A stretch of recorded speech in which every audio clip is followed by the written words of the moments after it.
So, the topic for this interview is the influence of user-centric technology on personal development and the quality of interpersonal relationships. You've been grouped into the category for excessive users. What types of media have you found to be most addictive? In other words, what is or was your Achilles heel? Sure. I would say the Achilles heel was back in 2013, actually. So that thankfully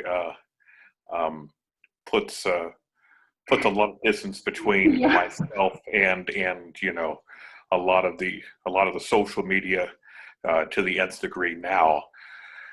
Back then, I was managing about 140 people. I was walking around with 2 cell phones. I Mm. had my company email, I had my work email, I had my private email, and I was also getting information as far as for audio work going through my website. So there was a little bit of social media, a little bit of web portal as well. Okay. From then you find out to a certain point, okay, and particularly when you now some people are just mindlessly searching on Facebook and stuff, but I think a lot of folks end up using technology and justify it for work and justify the need to be on it for work. And because of the addictive nature of the technology, because of the immediacy of the response, Mhm. it tends to cripple the work groups that you are leading. It also tends to cripple and it makes it difficult for you to manage your manager as well, because people can be Interesting can perspective. be can be gotten a hold of at any time.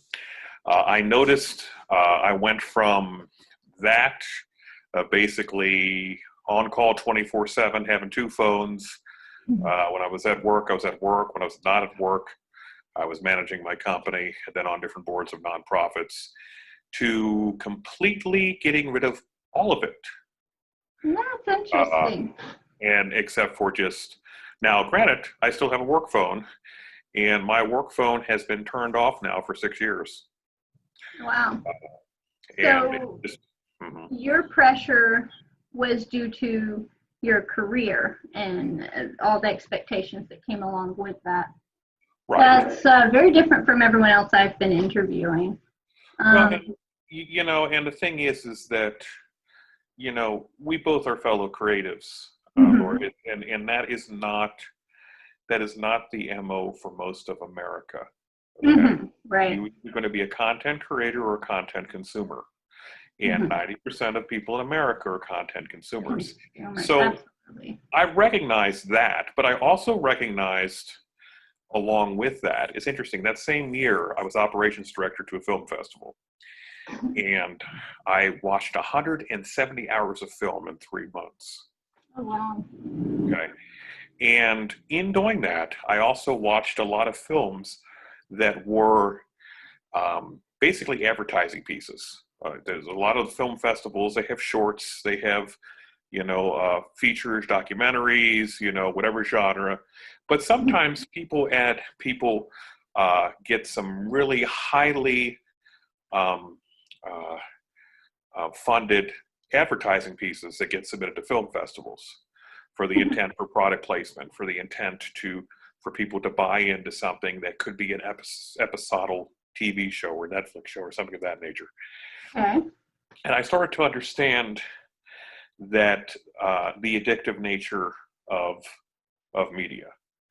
That And reminds me of this one article that I was reading. We'll be back in a moment, talking about the introduction of television to the boomers, transitioning from the silent generation and that sort of indoctrination of television, and the discovery of the child market. right, and it's interesting as I sit here talking to you. I've got a 60-inch television and a 54-inch television right across from me. I have not watched either one of those TVs for TV's sake in 6 years. Nice. But I have used them to create commercial film and you know, and do media pieces. You know, as Make far it as work for you rather than you work for it. And well, the thing is that it's very easy to consume media and to consume technology, and most of your users, I'm assuming you're talking to, are people that are spending hours on social media. Absolutely. And they're being and they're also being influenced emotionally by the social media. If you have your news feed talking about riots and COVID and all sorts of things, you are, from a psychological standpoint, going to be taking that with you out into the world. Okay? It's going to affect not only your perception of the world, but it's also going to negatively affect yourself. I mean, you know, the 11 o'clock news, you know, is telling you what's going on, what's horrible going on in the neighborhood. Right. Where is the motivation to design your own thoughts, to come up with your own assumptions about a certain thing, or your own analysis, introspective thought? It's taken away from you and spoon-fed to you instead. So there had to be a clean break, and I think it's true of most people. I did the most extreme clean break. I moved to Hawaii, got a beach house on Pu'u Beach. Nice. And I lived there for 3 years. And instead of watching TV or listening to NPR in the morning, I got up at 4 o'clock in the morning, and I went out and I sat on the beach and watched the sunrise, and then started writing copy and started creating commercial work myself. And I went to work, and then I came home, and then I sat down, watched the sunset, and then all night I worked on creating media for nonprofits, doing stuff for the World Conservation Congress, creating art pieces for eco-villages, doing things that were actually making actual change, and using technology to foster real change instead of mindlessly using technology. And and part of that is being willing to set the narrative, be the creator, not the consumer. And that's something that you have to recognize. So anytime now, and we're looking 7 years now, really, of not being. Now, you know, I'll get on Facebook, you know, on occasion, you know, and look at stuff online, you know, and scroll through some things, you know. That makes me question, though, if everyone, however, if everyone is creating, if everyone's going to create, where is there time for others? Well, it's very simple. The creative thing is you're spending time and not creating just bullshit. Okay, I'm not talking about being a YouTube vlogger, although I had a conversation with a few folks on the board of Southern Ohio Film Association, since I'm on that board now, of trying to say, let's get some YouTubers to meetings and stuff so people can understand how there is a change in creating commercial media. I think that for those of us who have regular jobs and do art on the side, which will be you after this, you know, art was a regular job for a long time now, you will have a regular job and still do occasional art things on the side. For most of us that do that, or have a second business like myself, you can cherry pick those passion projects that are going to make change. Oh, I love that term, passion project. What do you do with the rest of the time, though? Well, it taught me that I need to get my ass outside. Mostly. I'm serious. So it validated the importance of spending time with nature and itself.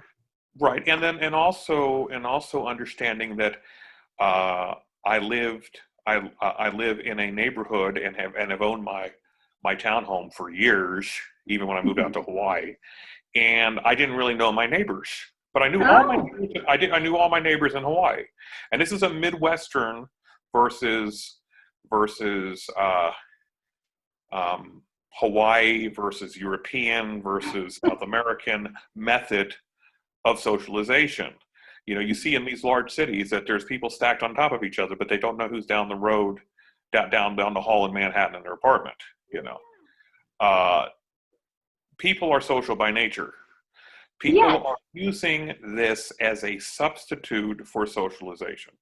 And Exactly. See, you once you just went recognize that, on to answer one of my other questions, which was, did you experience any negative repercussions from your excessive use, particularly in regards to your home life, social interactions, or interpersonal relationships? okay. Well, you got to keep. I was a workaholic up until that point. I don't think the media stuff really had much to do with it. But the negative for being a workaholic was burning up a marriage. Mm-hmm. But I noticed a year and a half out from that divorce that I had, I was filling my time with a lot of interacting with folks for lots of projects that were going nowhere or that were unnecessary. And the biggest thing that I found too is that when you have the immediacy to contact somebody, okay, you eliminate the ability for individuals to use critical thinking and problem solving skills. You also eliminate people to have the ability to be emotionally dependent on themselves. So there is a codependency that occurs with this immediate gratification. You see it in the workforce, okay? I know that if I don't answer my phone on the weekend and I have somebody there that I know that I've trained to do the job, and I call them back about 4 or 5 hours later and just don't answer the phone, usually the problem is fixed, which tells me they didn't need to call me and bug me on my off day to begin with. The same is true in relationships, that you see this, and I even see this with my girlfriend and her kid, or I see this with people my age who have children, that when I was 16 years old, I would grab my car keys. I had to be home by 9, and I could go anywhere. And my parents didn't give a rat's ass unless I was home by 9. Now, it was after 9, then they'd worry. Now, with the immediate gratification of codependency with technology, people are constantly trying to interact, and they're interacting in a way that in my opinion makes a less capable person. Absolutely. I wonder about the effects of this on the development of adolescents, their ability to have hardships and grow from them, to learn from experiences, from failure. Sure. Well, most sociologists, as I've got a sociology background, most sociologists and most folks that work as educators or as social workers say that the age of 14 is a good age maybe to start giving a person a cell phone or having that immediacy. Exactly. There needs to be moderation. It's moderated. Very little moderation is taking place. And this could be potentially devastating for young individuals, for adolescents. It certainly is. I've always laughed at the quote unquote, furry video game guy that lives in his parents' basement, kind of scenario. But what has caused that is replaced gratification of increased serotonin and oxytocin because of winning a game or getting a Facebook or having some sort of virtual stimulus that is replacing real qualitative human interaction. And there are many studies out there like that. You see it with kids now. I see it with my girlfriend's son right now, to where it's always been the historical, if you put a kid in front of the TV, they're going to zone out. But if you put a kid in front of the TV and there's some type of an interaction there too, and there's a reward or a perceived reward, then there is going to be some anger, very similar to somebody withdrawal. You know, Absolutely. so if people are going to get oxytocin, and the people and people are going to get a boost of serotonin, naturally, if you're going to take that away from them, there's going to be this: how do I deal? You know, how do I do that? So there is Hmm. a lot of holistic benefits of saying, literally, get the person out of the space, get the person outside. Um, you've developed what we're seeing here by everybody being quarantined. For those that are happily by themselves Hmm. and can happily create, you end up having folks do a lot of unique things. They take time to actually get things done that they want to get done, you know, Hmm. and they may actually come out a little bit better, and have a little more depth of or a handle on what they like or what they dislike. For Hmm. those that don't, that's why you see people that are resorting to other addictive personalities. This is horrible Right. for people with Much addiction more issues, desperate. Right. you know. And also, uh, when people get frustrated, they suddenly are just looking for something to be a part of a social sphere. They're finally understanding that this reliance on technology is just agitating them more and more and more. So you have people running Absolutely. downtown and being, you know, 50 years old with health issues, wanting to run out and riot in the streets. Hmm. And okay, well, if you're an educated person, the problem has existed forever. Why do you choose during a pandemic to run out and do this now? Exactly. The need to be a part of something, self-validation, and Right, right. absolutely. And I think it is the breaking point. The breaking point is where either the the technology becomes antiquated, and Hmm. it's not effective to fulfill that void anymore, or the technology is part of providing the psychological dissonance to make that to force them to want to have real social interaction, you know. Right. And it shouldn't have to be to that point. There should be a stop block in there, you know, or recognizing that, you know. But Right. most people don't. They don't correlate that. They don't see what they're absorbing, you Right. know, reading. It's just like listening to the radio. You know, you Hmm. don't want to sit and listen to talk radio all afternoon, or else you're just going to be very, very angry. You know, Absolutely.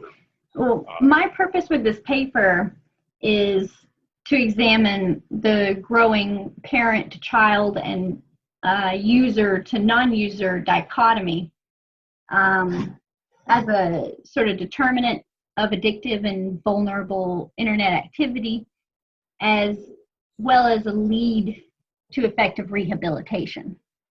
I'd like to be able to, offer some sort of solution, but that would require self-moderation and mindfulness. And I don't know where we stand right now. We're moving forward and we're moving fast, you know? well, Um, I think that you have to change the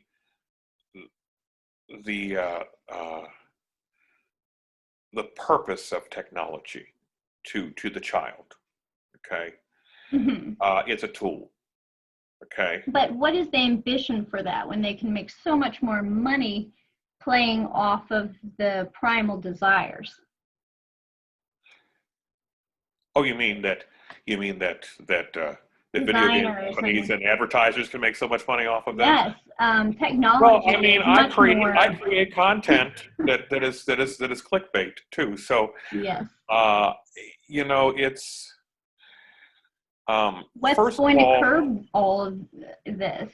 I I think mean, that, well, the first thing you have to do is I think educate the minor child mhm, on what the purpose of television is, okay, or radio, or any technological media. The purpose of television is the commercials. It always is. Okay.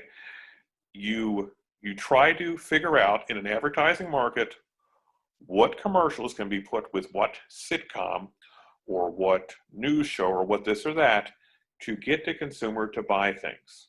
mhm, And there is a story arc. There was a story arc in anything that is situation, that are sitcom wise, that makes you want to tune in to the next thing. Okay, there always is a part of the story that ends halfway. Okay, and that's done with a purpose. Right. Okay? So this goes back to parenting, bonding, parenting, educating. Mm-hmm. So with a better education and with a tighter bond with your parents, you're more likely to interact with technology in a mature way. Yeah. Except 90% of America, they'll say you should not do this, and then they will veg out and spend 6 hours in front of the TV watching a football game. Exactly. There needs to be an example. You have to practice what you preach, and there is a problem here. The last person that I interviewed, she told a story of how her wife happened to be addicted as well, but expected her child to practice moderation. And how is that going to work when you're not leading the example? Well, we got a perfect example here. My girlfriend takes care of her parents, and her parents sit in front of the TV all day. So they got one person trying to get, or me if I'm over there, get her son out and doing things that are real human connections, or real creative things. Is usually just her coming home. So if you have two people that are through modeling, they're getting the wrong information. Okay, you might as well just say that to the kid's mind, you were giving him a bottle of booze all day, and then expecting him to not be angry when you walk through the door and take it away.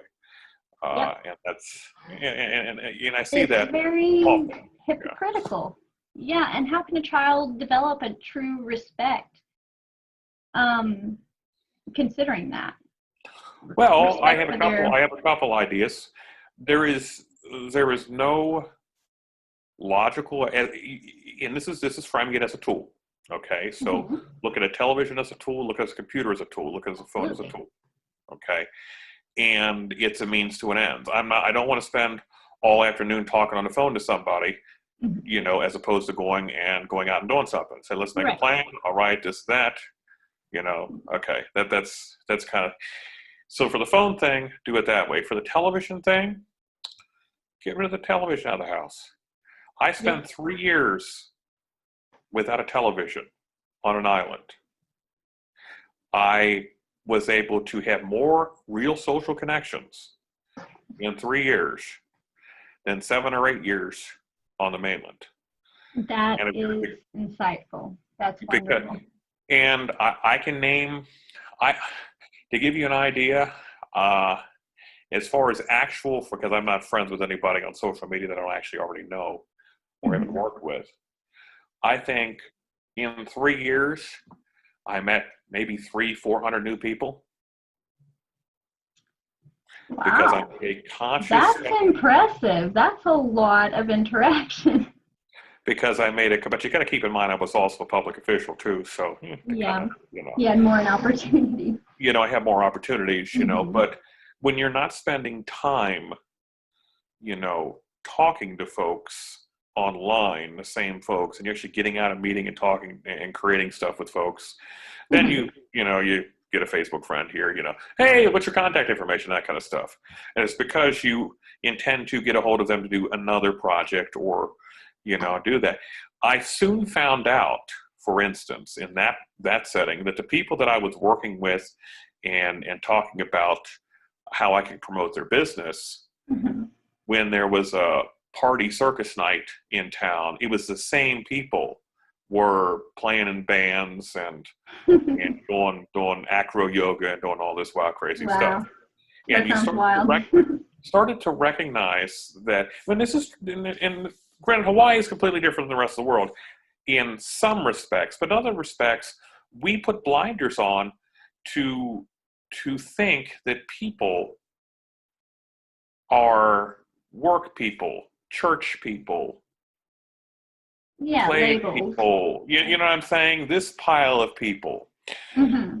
Once you are willing to not compartmentalize, Mm-hmm. okay, and start looking for the actual social connections. And something else that I learned prior to actually turning off the technology was, and I guess was a good transition away from it too. Before I went to Hawaii, I was part of a lot of different nonprofits, a lot of different arts. I was on a board of Cincinnati Dance Consortium, was operations director of Cincinnati Film Festival. I worked with some folks at the Aronoff Center for the Arts. I did Mm-hmm. stuff with Cincinnati Museum Center, and I noticed that the patrons were the same patrons for all these things.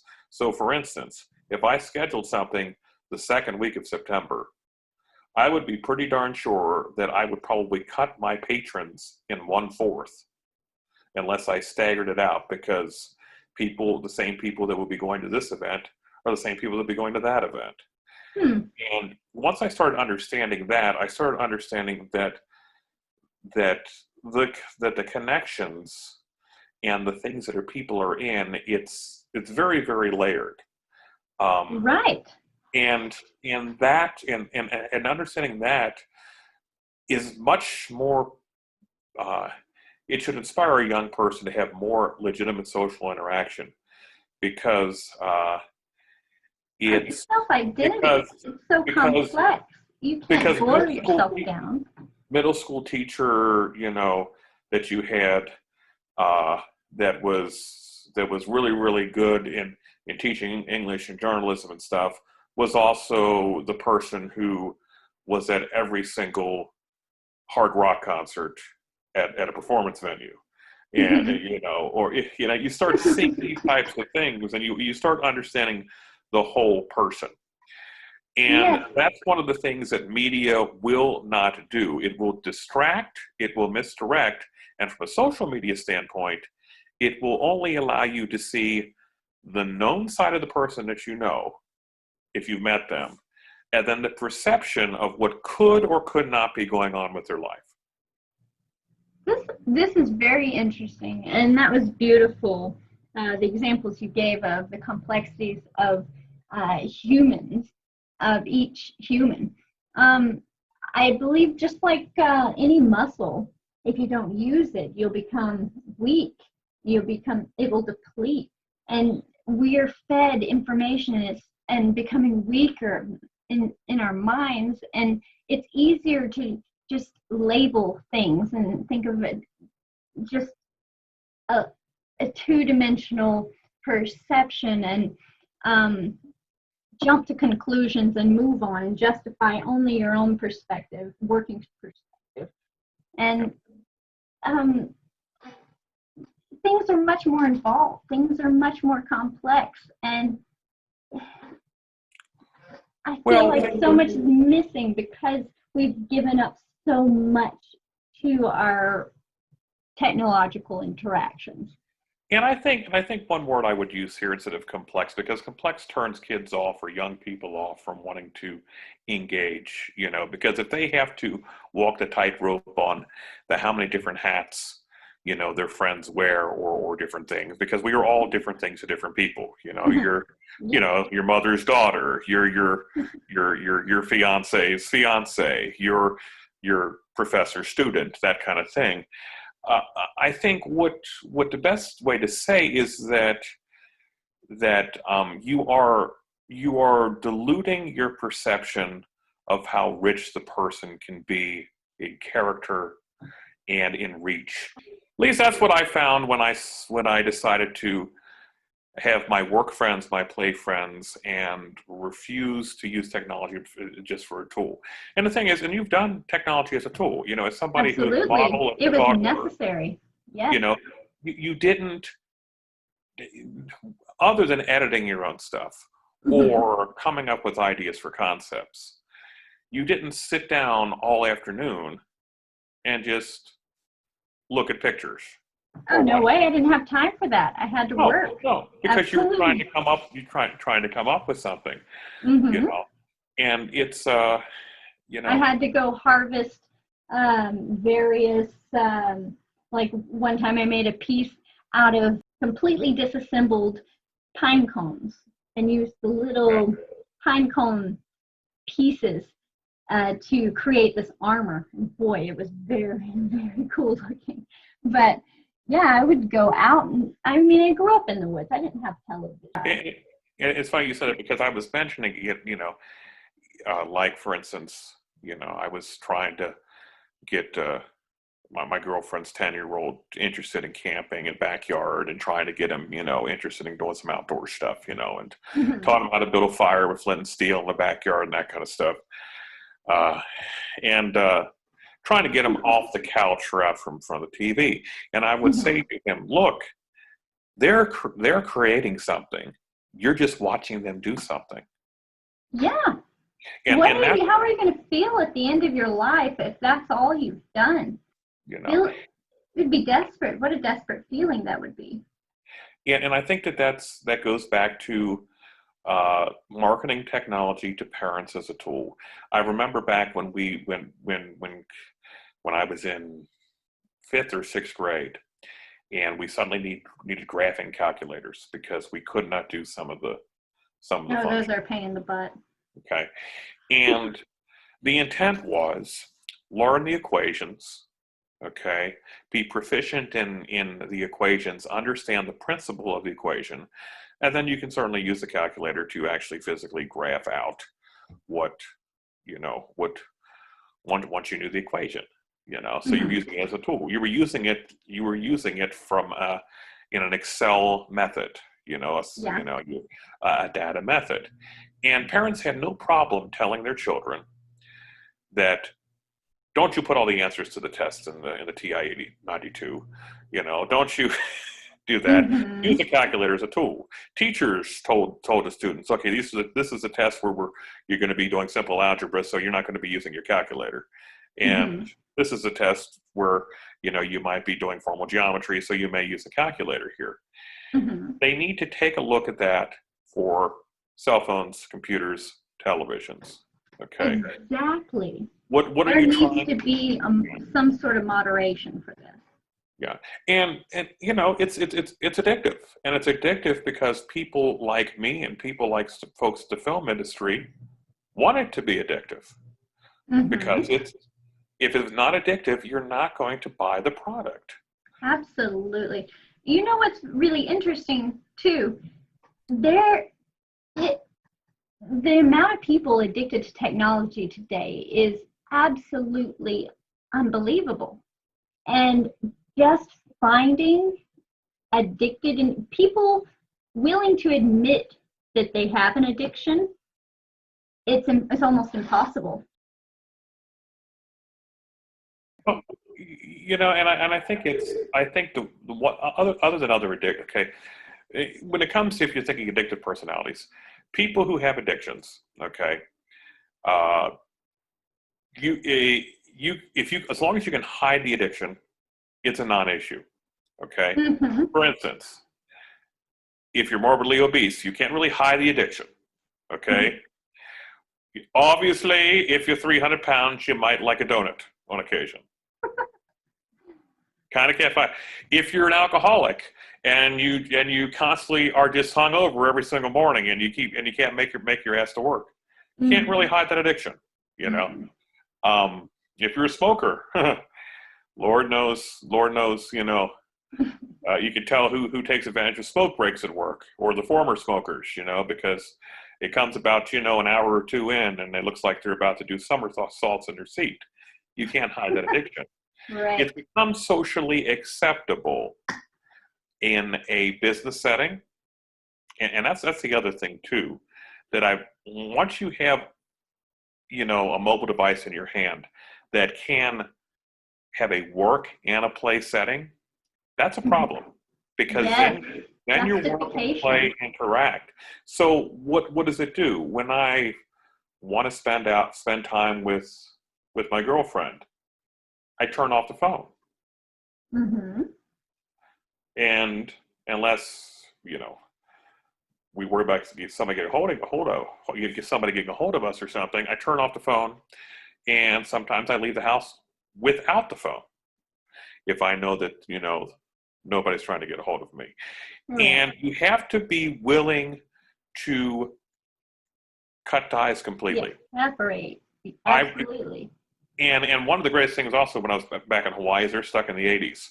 And their cell phone service is spotty throughout the entire island. So you literally can say, I'm sorry, I was in bad cell phone service. I didn't call you back. So that was true in some cases, but it also was a good excuse. Nice, yeah. So sometimes you have to find an excuse to bullshit yourself into Absolutely. having real human interactions. There's a problem as well in this accessibility. They feel that you are expected to respond to them promptly. Sure. And if you don't, then it's a grand insult. Well, that's the problem why they call it instant messenger. See, that's a crappy marketing ploy there for the person who actually has a life. It's true, you know. I for years people would say, Frank, you don't post anything on Instagram or post anything on Facebook, or you don't update your website. I've took my website down. I've got to redo it. But you don't update the website so you can get work. I said, I've got work. That's why I'm not updating my website. Yeah. That's why I'm not putting stuff on Instagram. I have no problem getting work. The thing that I have problem is showing what I've done after I've done it, and finding the value in doing that. Mm-hmm. You know, I get a great deal of satisfaction, as you do as well, by creating some type of an artistic piece.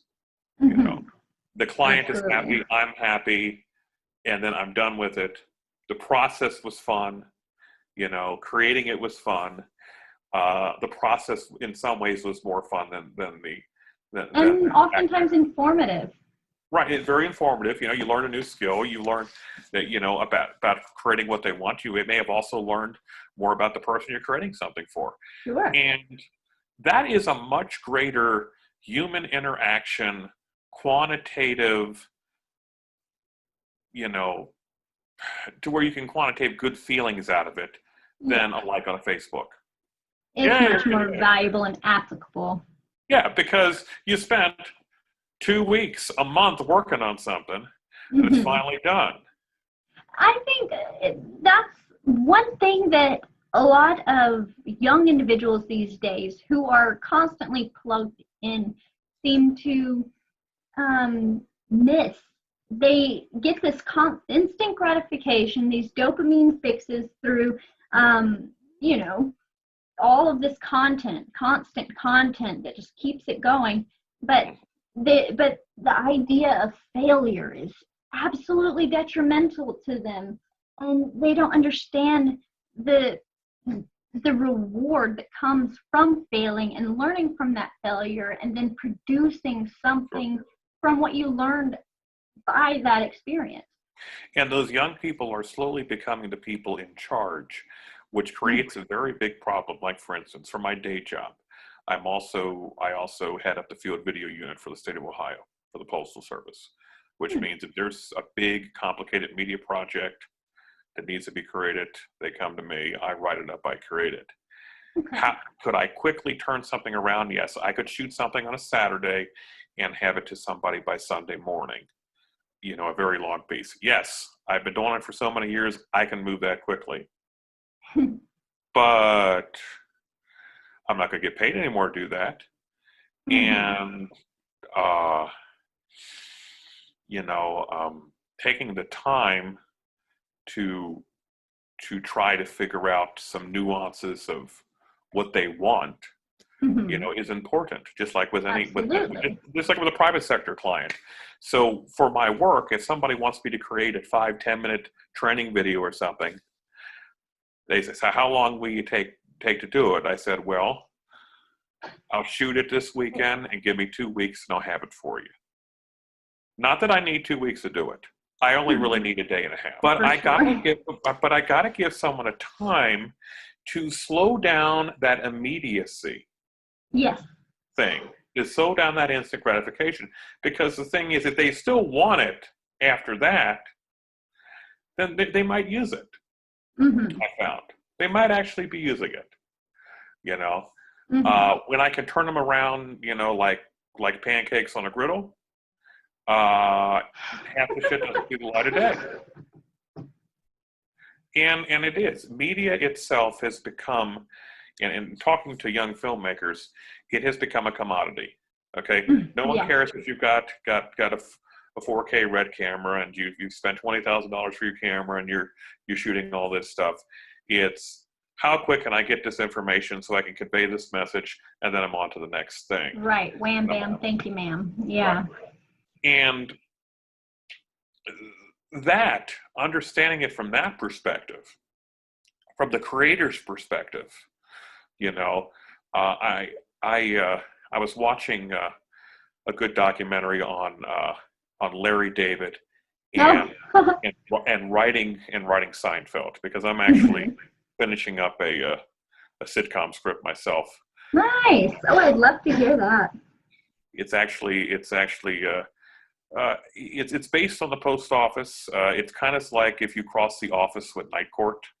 Oh, nice. I love The Office. I love that kind of cringy stuff. The comedy, Yeah. Anyway, so I was listening to an interview, this documentary with Larry David, and him really talking about him writing Seinfeld, and he they said 3 episodes, so he wrote 3 episodes, and they said, "Congratulations, Larry, you got 13 more episodes you got to write." Oh, he was pissed, and but then it finally got to the point to where when they got in the groove, it was, let's see how quick we can get this stuff out there. We can make good writing, and how quick we can turn it around. Mm-hmm. And work out the efficiency of it all. Yeah. the efficiency of it all. And they still want to create good content, but they want to, they want to meet a demand.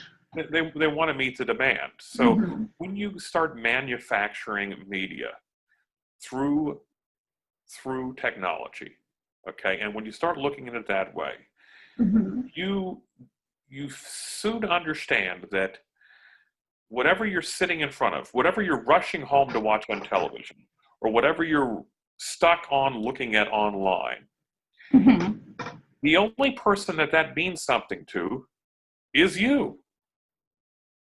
It may not even mean that much to the person who created it. Right. But alas, you're using X amount of time in your life to watch that. That's an interesting point you've got there. Yeah. Yeah, this is just keeping people entertained, just keeping them buying in. Consumerism. It is. And it's also keeping people fat and lazy, too. Yes.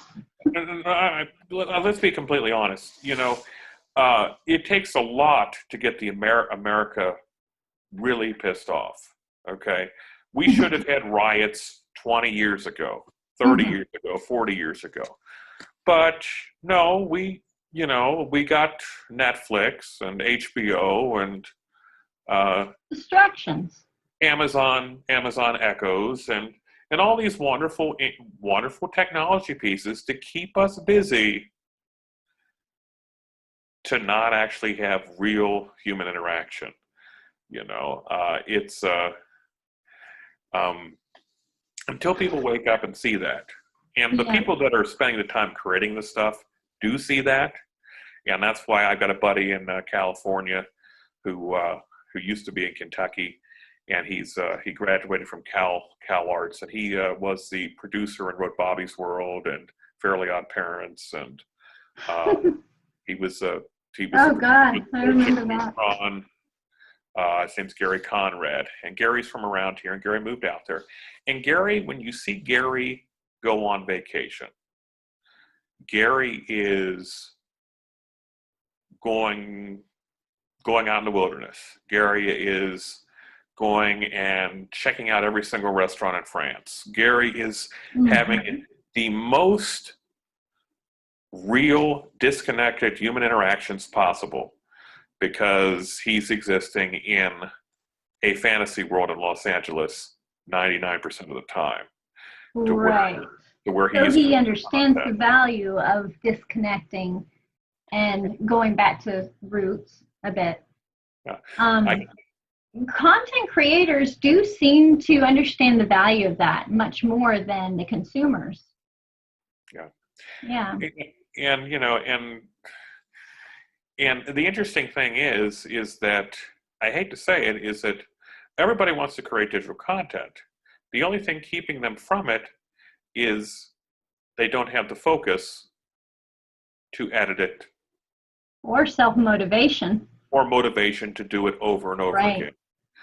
So my thing is, if you can't get your butt to the gym, or you can't get your butt to work, you can't get your butt to there, you're probably not going to be an entrepreneur, and you're probably not going to create your own digital content.